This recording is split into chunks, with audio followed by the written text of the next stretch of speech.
Shalom Bapak Ibu Saudara yang terkasih dalam Tuhan Yesus Kristus, Jemaat GKI Klasis Bojonegoro, dimanapun kita berada. Kita berjumpa kembali dalam resapi renungan singkat pelihara iman. Ya, pada saat ini kita akan merenungkan kembali firman Tuhan.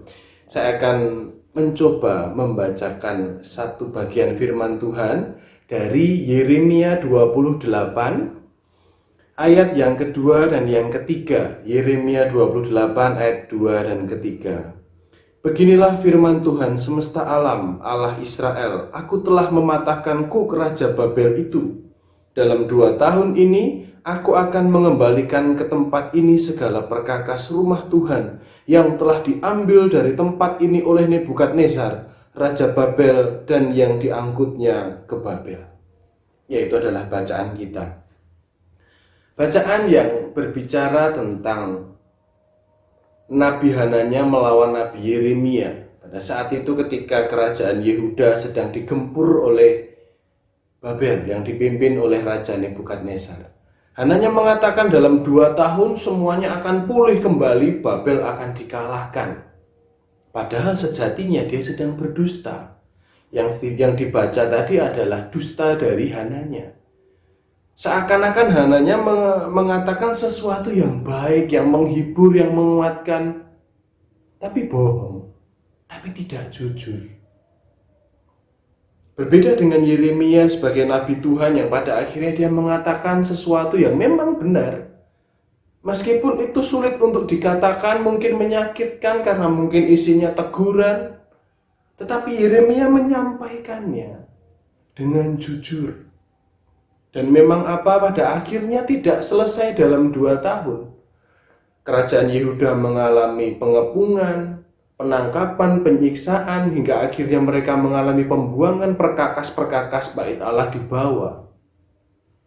Akan tetapi karena teguran Yeremia inilah pada akhirnya orang-orang Israel pada saat itu menjadi sadar dan kembali kepada Tuhan.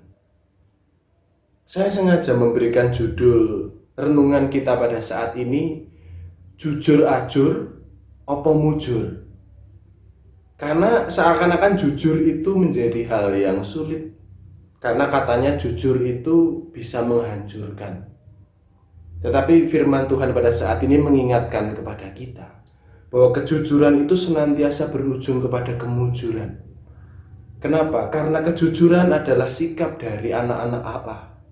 Kejujuran adalah sikap yang meneladan Kristus Yesus dalam kehidupan kita sehari-hari.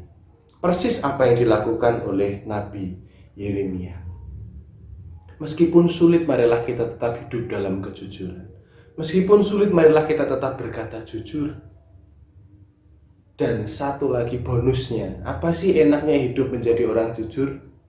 Kita nggak perlu ingat kita kemarin ngomong apa. Kalau orang berbohong harus ingat, kalau enggak ketahuan bohongnya. Enaknya orang jujur hidupnya santai, ya kan? Berarti jujur itu enggak ajur, jujur itu enggak ajur, tapi mujur. Kenapa? Karena Tuhan suka orang-orang yang jujur. Amin. Marilah kita menutup renungan kita di dalam doa. Ya Tuhan, terima kasih ketika saat ini Engkau kembali ingatkan kami melalui sapaan firman-Mu dalam resapi ini ya Tuhan. Biarkanlah kami boleh meneladan Nabi Tuhan yakni Yeremia untuk terus berkata jujur meskipun itu sulit. Karena kami tahu jujur itu akan berujung kepada sebuah hal yang mujur. Karena kami percaya Tuhan senantiasa beserta kepada orang-orang yang jujur. Tuhan mencintai sikap orang-orang yang jujur. Berkata jujur, berperilaku jujur, beribadah dengan jujur, bekerja dengan jujur. Bahwa segala sesuatu kejujuran akan senantiasa mendatangkan kebaikan. Terima kasih ya Tuhan, terima kasih. Ajar kami menjadi orang-orang yang baik dalam menegur, dalam mengatakan segala sesuatu. Bukan untuk melukai, namun untuk mencintai. Kami berdoa di tengah pandemi COVID-19 ini. Biarkanlah keadaan kembali normal, meskipun itu tidak mudah. Mungkin perlu tahapan new normal dan tahapan-tahapan yang lain. Tetapi kami percaya Tuhan senantiasa beserta dengan kami. Terima kasih Tuhan, terima kasih. Inilah doa kami yang kami naikkan di dalam satu nama Tuhan kami, Yesus Kristus. Amin. Itulah resapi pada saat ini, Bapak Ibu Saudara sekalian. Sampai jumpa di episode selanjutnya. Marilah kita tetap hidup jujur dalam Tuhan Yesus, karena kita percaya Dia mencintai, Dia menyayangi umatnya yang jujur.